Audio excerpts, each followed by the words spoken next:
Chat Sports. It's time for another Who Dat video. And you know we got the pop-pops, baby. It's your boy Carter the Power. Let's connect on all the social medias. Twitter, Snapchat, Instagram, halfblackpeoplemeet.com. I am feeling ferocious. Raw! Raw!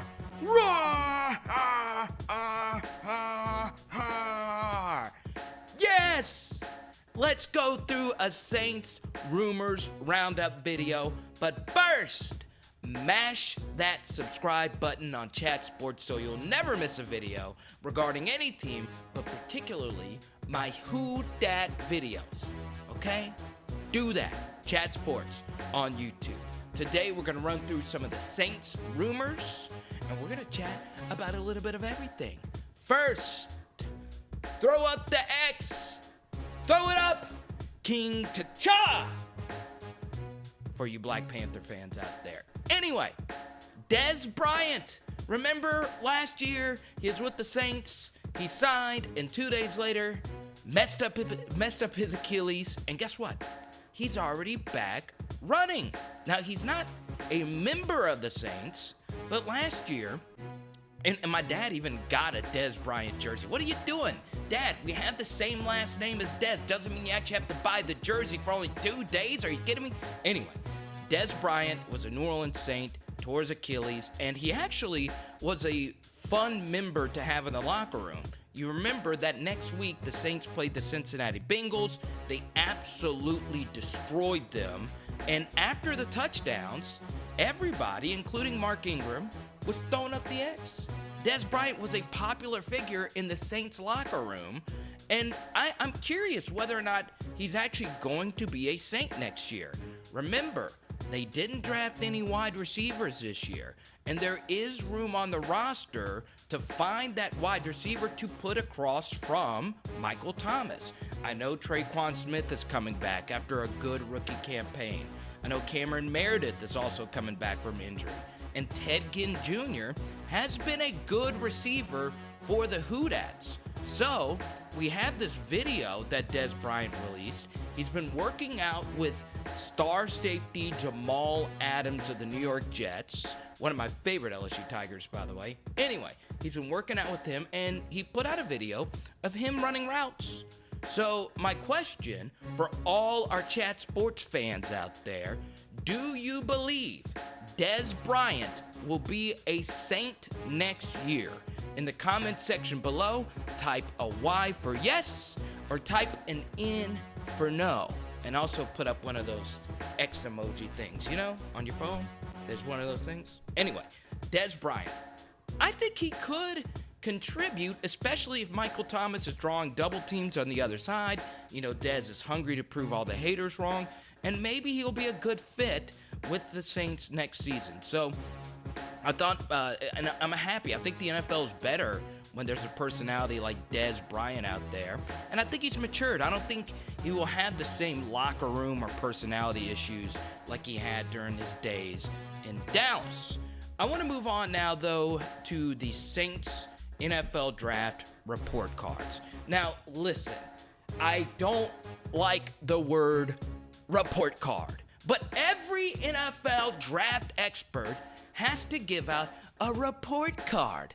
Like that's something endearing. Who here ever got excited when someone said, "Hey, little Carter, we have your report card"? No, I hate draft report cards, but everyone's talking about people bashing the Saints draft. And Football Outsiders, what? Football Outsiders? What is Football Outsiders? They decided to give an aggregate grade for the New Orleans Saints draft as 28th out of 32 teams. And there were some draft experts, including Nate Davis. Really? Sounds like a name of an accountant, not a football expert. Nate Davis gave the Saints a D+. Nobody the Saints just drafted has played a down, but you gave them a D+? Really? The Saints, who's had some of the best NFL draft success ever in recent years? Yes, ever in recent years. And we're already grading drafts this early. But anyway, the best grade came from Andy Benoit of Sports Illustrated and Doug Farrar of USA Today. They both gave the Saints a B. Now, here's what's interesting. They said that these draft grades were partially due to the process of how the Saints got these picks, such as them trading a lot of their picks away, like trading a first-round pick last year to move up to grab Marcus Davenport. That's why they gave them a bad grade. What? No, you're giving out a report card based on the players that were actually drafted, which we know nothing about. We know who got drafted, such as ERIK McCoy in the second round of the Texas A&M. They had to trade with the Miami Dolphins to go up and get him. Guess what? I saw a bunch of draft boards, including Evan Silva, my favorite writer. Evan Silva actually gave this class a B. And he said Eric Mack was one of his top 50 players, and the Saints, at a position of need, got him in the second round. So that's a good thing. And I watch a lot of Chauncey Gardner-Johnson covering the SEC over the past few years, and that dude was a heck of a player. He was a ball-hawking, box-to-box safety for the Florida Gators. You have Achilles Mack, who underproduced at Notre Dame. Well, they had a rotating door at quarterback. I think he could be a good tight end. We just don't know. What we do know, though, is that if you combine the 2017 and 2016 draft classes for every NFL team, there is no team that has done better drafting than the New Orleans Saints. In 2016, they got Andreas Pete, who's a decent player. They got Michael Thomas, who's the best wide receiver in the NFL, or at least a top 5. They have Von Bell, who's a starter. And we all remember that 2017 class: Marshawn Lattimore, Ryan Ramczyk, Alvin Kamara, and so on. So, if you're to say, hey, this class is a D without really even knowing what this class is going to be, that's okay. I don't mind projections. That's fine. But don't take them too seriously. What you need to take seriously, though, is that the Saints have been the best team in the NFL at drafting players over the past 3 years. And we know that based on the production we've already seen from them in the NFL. Something else to include is that this Saints draft class also includes players that they traded for. Eli Apple last year, who was an okay player, and Teddy Bridgewater, who I think a lot of people would agree is one of the better backups in the NFL. So we'll see how this class actually pans out, but still, to grade it a D, report cards, nobody is excited about a report card. It's the worst name you can give for anything. Anyway, I want to move along to 2 undrafted free agents: Lil Jordan Humphrey out of Texas and DEVINE OZIGBO out of Nebraska. Let's start with OZIGBO, who was a great running back at Nebraska. One thing I like about him is last year, out of the backfield, caught 23 passes for 200 yards. That's a big part of the Saints offense, is running backs catching the ball out of the backfield. We've seen Drew Brees manipulate linebackers for years, throwing the ball to Alvin Kamara, the Pierre Thomases, and the Darren Sproles. To play running back for the Saints, you have to be able to catch the ball out of the backfield. Also, OZIGBO averaged 7 yards per carry. Now, I know Nebraska, not the best defense conference in the Big 12, but still 12 touchdowns, over 1,000 yards rushing. I think OZIGBO will make the roster.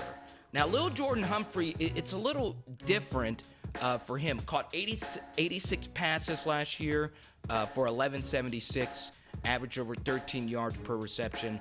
Once again, in a bad defense conference in the Big 12. I'm a little less sure about him. I wasn't too high on him coming out of the draft. He does provide some special teams depth, so we'll see if he can step in.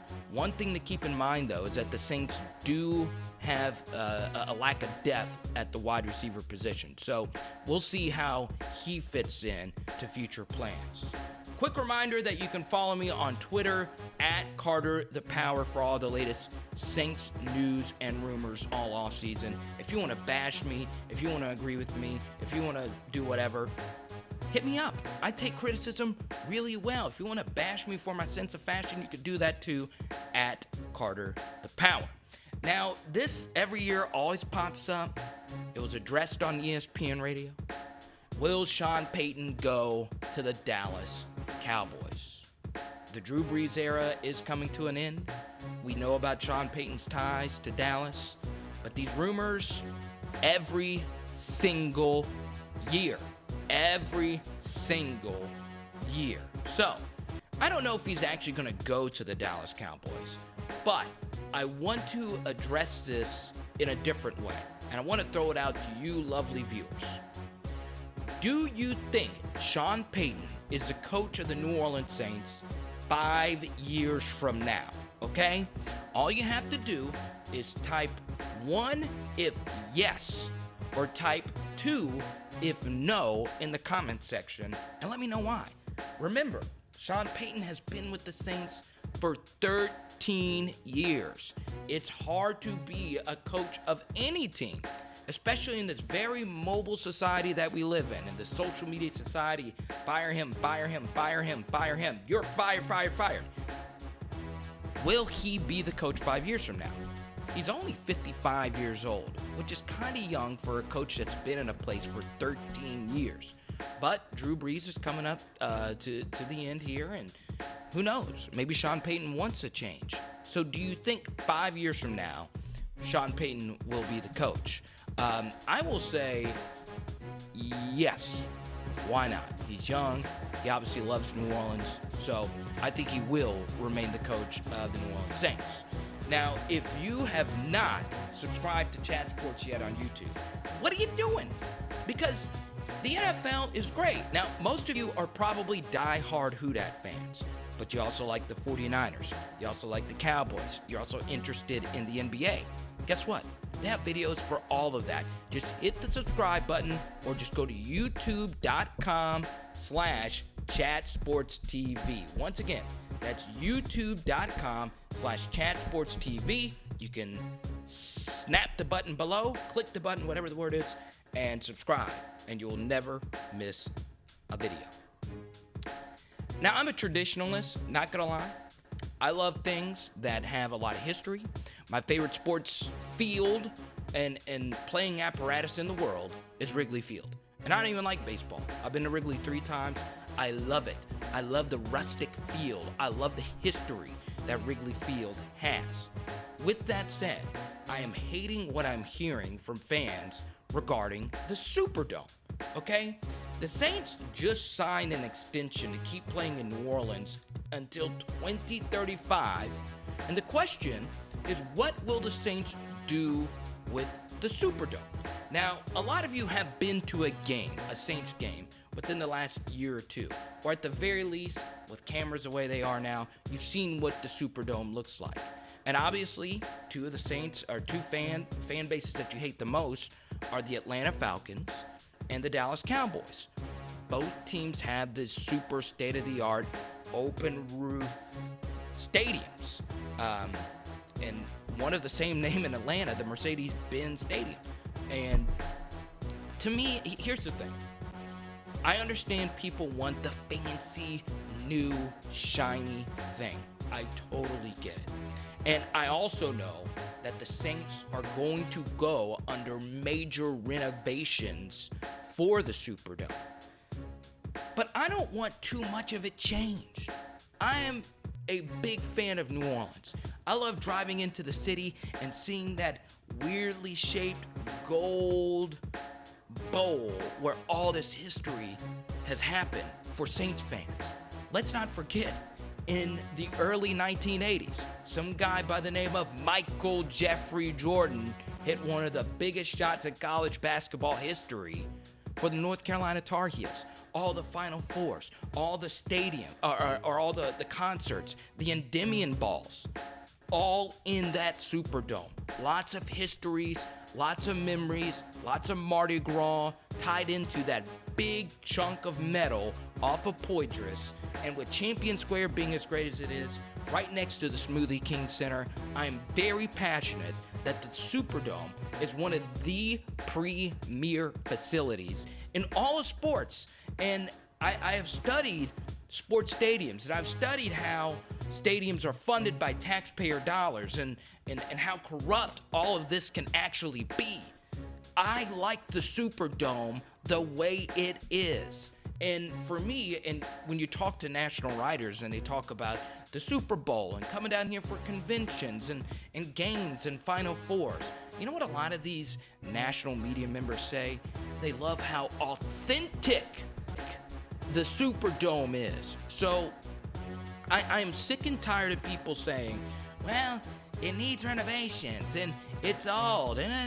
Shut up.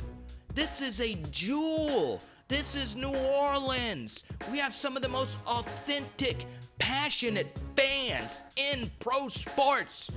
Let's not turn this great facility into something that's plastic. Keep it great, okay? The Superdome is so good. It's so good. And I know I'm biased. I know it. I've had some of my best memories in my life. Even if you're an LSU fan, you have a lot of good memories outside of January 9, 2012. Most of your memories in the Superdome are great ones, as Les Miles and Nick Saban have won national championships in that building. So don't change the Superdome. But I want your opinion. Leave it in the comments. Do you believe the Superdome needs to be renovated? But let's end on a positive note. That was just so deep. My question, is Thomas Morstead the coolest punter to walk the face of the earth? I know punters get bad raps. I know punters are normally viewed as the sissy-wissy people of the NFL. That is not the case with Thomas Morstead. Recently, he did something really cool. For Give NOLA Day 2019, he gave out free snowballs. Are you kidding me? Snowballs. Like, who doesn't like a snowball? I don't care if you're on the keto, paleo, east side chickadilly diet. It is the best thing ever. I'm actually gonna get a tiger's blood, rah, ha, ha, snowball, when I'm done. Thomas Morstead, I love you. I want to hug your face. You are great. Thank you for giving out free snowballs to the people of New Orleans. And remember, Thomas Morstead has done a lot for the Saints. You know, he's been a great kickoff specialist. He was a Pro Bowl punter back in 2012. And he's been just a great pro, a great guy to have in the locker room. And something else, you know, punters, like I said, are normally known as the sissy-wissy people of the NFL. Well, recently I watched this video of Thomas Morstead bench pressing 150-pound dumbbells, okay? Those are huge, huge. And I work out. I could not do 80. Or I probably couldn't do 70, 30, whatever. Thomas Morstead, my goodness, 150 pounds? Are you? God, I couldn't do it. I can't even hardly do it with air. Anyway, that is so dope. That's so cool, Saints. That's what makes the Saints so cool. They have the coolest punter in the NFL. Even when Pat McAfee was around, I see Pat McAfee all the time with all his cool radio shows and his cool NFL draft announcement. And everyone's like, oh, Pat McAfee is the coolest punter ever. No, it is not Pat McAfee. It is Thomas Frederick Morstead. And that is not his middle name, but still, it sounded fine coming out of my mouth. Thomas Morstead, love you. With your long black Under Armour sleeves and your fresh fit paw. I would like to see Mr. Pat McAfee do 150 pounds. I bet he couldn't, Pat. Bet you couldn't. Yeah, what? It's Chat Sports. There's all your Saints rumors right then and there. Once again, let's connect on social media at Carter the Power, okay? You can go to my website, carterthepower.com, and see my Chat Sports videos there as well. But the most important thing for you to do, subscribe to Chat Sports. I'm telling you, some of the best coverage with all the teams. I've known Mitchell Rentz for a long time. He's a great Raiders follow. I'm going to be following those Raiders and the Chuckies of the world. So make sure you check his videos out. 49ers Count. Man, they do so many teams. Chat Sports. Subscribe. Let's do it. Okay? At Carter the Power. Let's connect. And before I go, a lot of you watch these singing shows, right? I don't watch them, but my good friend LB Crew was on NBC The Voice. He just got eliminated. So I just wanted to shout him out because I love him. I've known him his whole life. He was a football teammate of mine, and he can sing, y'all. He can sing. So go check his work out. LB, I love you, dog. This has been Chat Sports. We out here. Come on. Come on. Give me another R.